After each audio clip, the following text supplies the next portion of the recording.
Hey, Shalom. Okay. Yeah, but when we get to the land of Israel, we're going to be strangers. What's wrong with that? Problem is, that's just contradicting what you brothers been saying. It contradicts what we've been saying. I've been watching film on you brothers. Well, when we got to Israel the first time, were we strangers? I mean, yeah. We You were can say that. strangers. How do you know that? What you mean? You said when we get to the land of Israel, we'd be strangers. That's funny. So why is Well, that funny if the first time we inhabited Israel, we were strangers? got you. So okay. I'm asking a question. That's a question. Well, I'm really not trying to debate. I just wanted to ask a question. So we were strangers when we inhabited Israel initially. So when we get to the land of Israel, you're telling me that the Israelites who are in the land of Israel are still considered strangers in their own land? Yeah, when we initially inhabit the land, because you got to peep, right? So when you go to Isaiah 11, it speaks on us coming out of all of these nations, right? So that would be our initial dwelling point. So we would be foreigners even when we begin to inhabit Israel. In Isaiah 11, does it say that we're going to be considered strangers when we get there? No, just the applicability of the word proves that we're going to be strangers. So, for example, if you go to Exodus 2 and 22, this is about Moses. And she bare him a son and called his name Gershom, for he said, I have been a stranger in a strange land, right? But he was born here. It was Egypt, right? He wasn't a natural fleshly inhabitant by blood. So he was a guard. I do want to look before we get there. Hold on. You understand that though? So since Moses was a guard in Egypt, when he would have inhabited Israel, he didn't inhabit Israel himself. But if he were to do that, he would still be a guard. You understand? It's just the way. But I do want to ask. I'm saying, but before you add that, does that make sense? No. Okay, yeah. But I will say I want to ask. So anytime somebody stays outside of out of Israel, they would be considered a stranger. Rather, if they're born outside of the land, they would be considered a guard. Like we got to get away from this word stranger. They would be a guard. So just like how, hold on, let me explain. Just like how Moses was born in Egypt, he was a guard in Egypt, right? Because he wasn't a fleshly inhabitant. He wasn't Egyptian.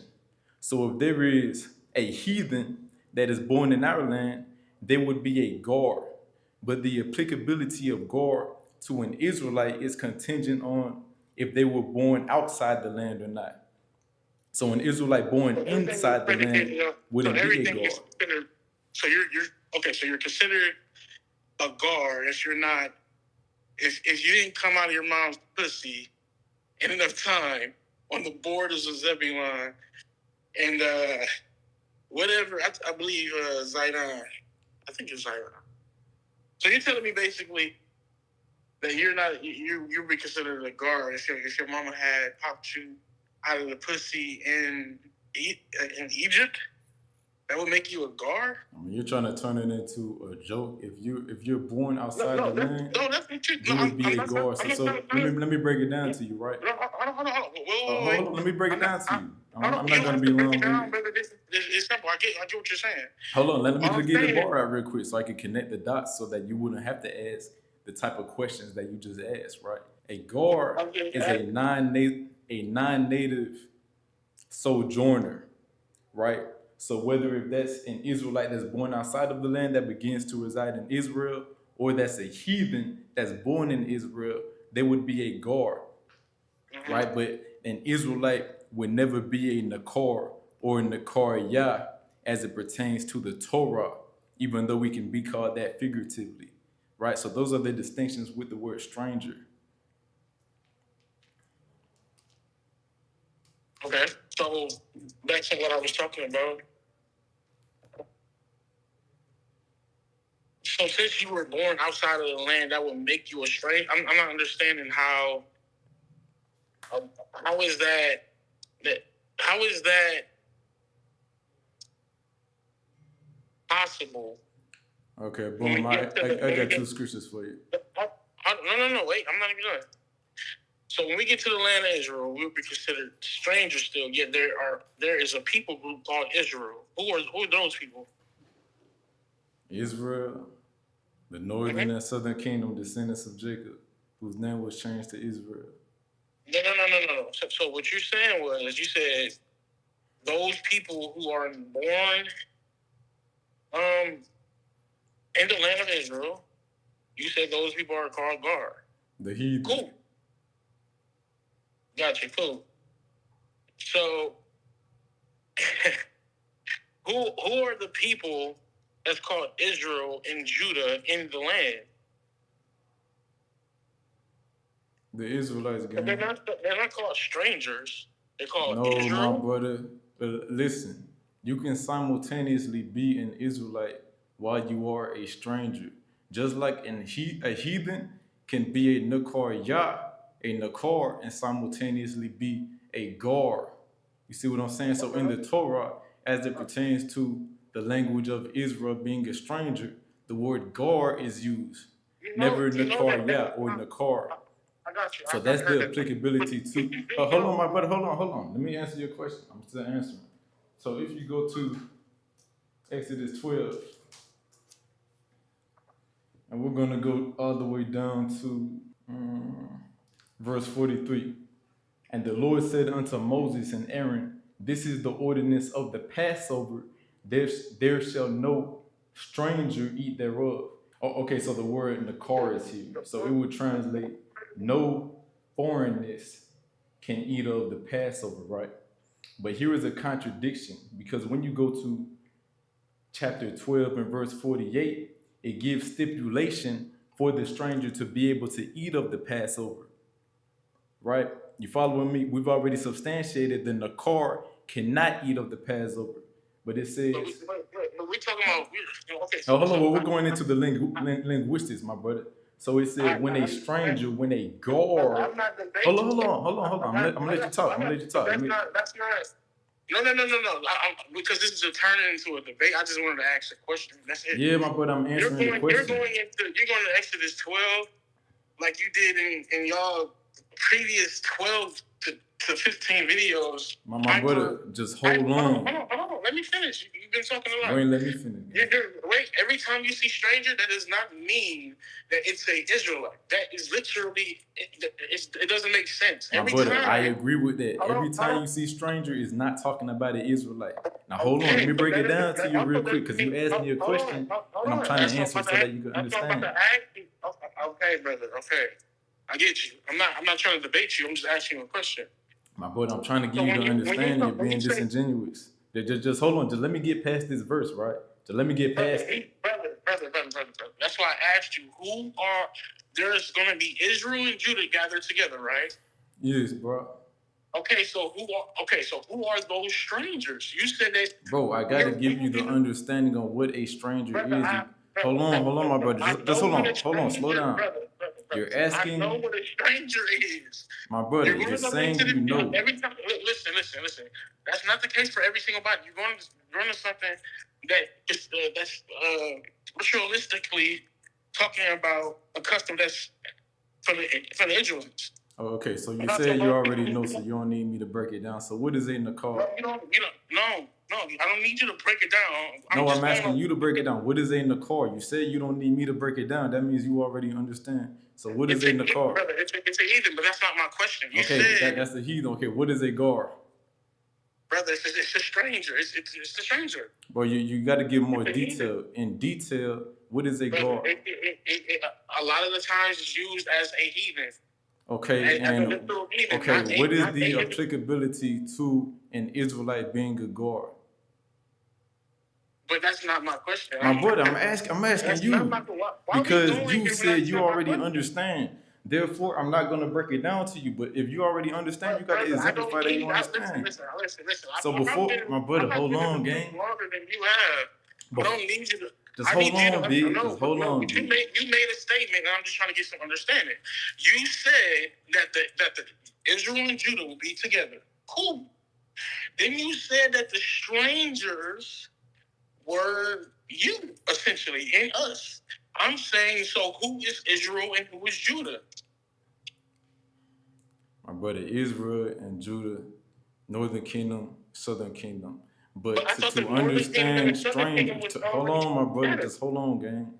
To understand the applicability of stranger and what you even read in the Bible, for example, like in Ezekiel, 47 that we went into, you need to understand what a gar differentiated from and the car and the Koryah is. I'm asking you, my brother, what is the applicability for an Israelite to be? Hold on, my brother. Damn, twin.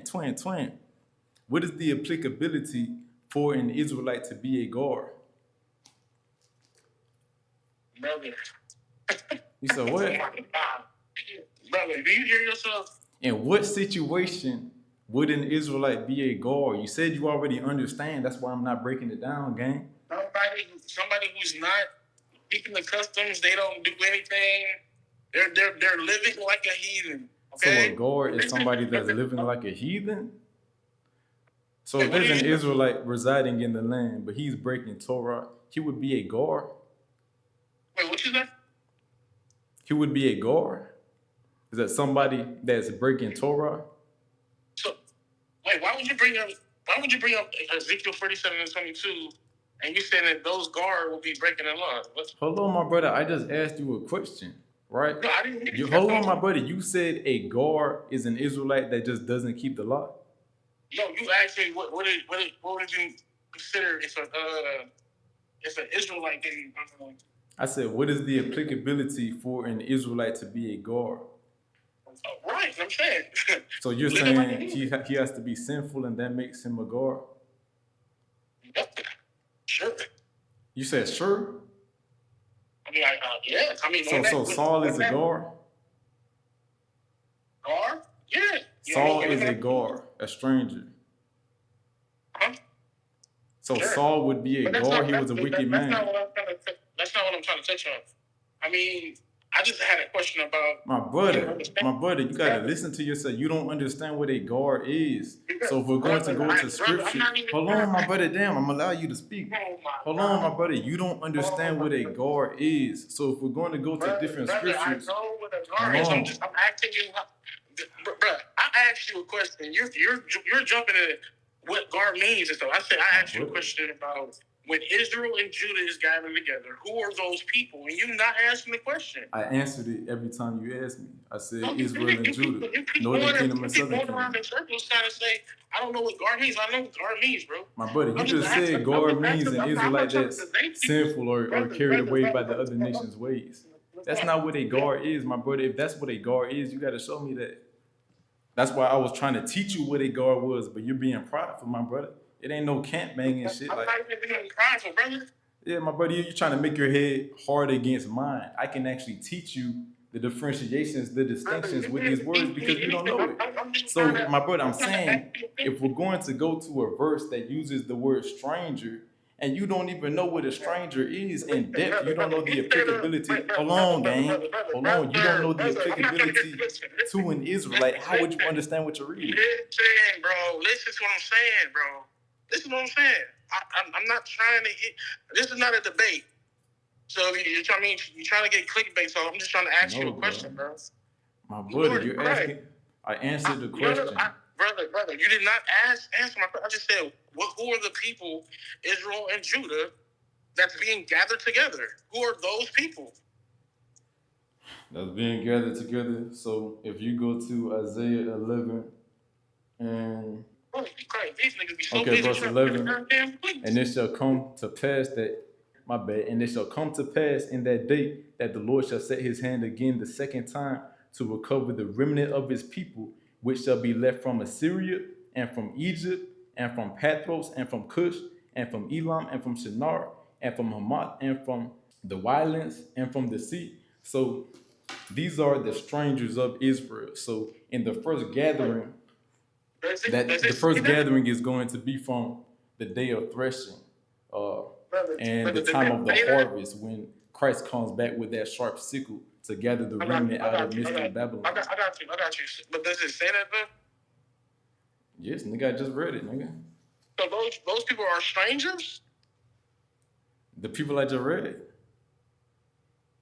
Oh bro, they're strangers. They're from other lands, gang.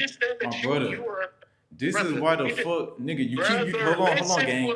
Twin, hold on, twin.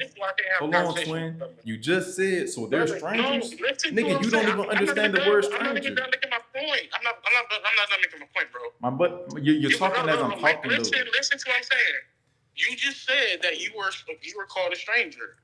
Where do you see America? Where do you even see the land of the north there?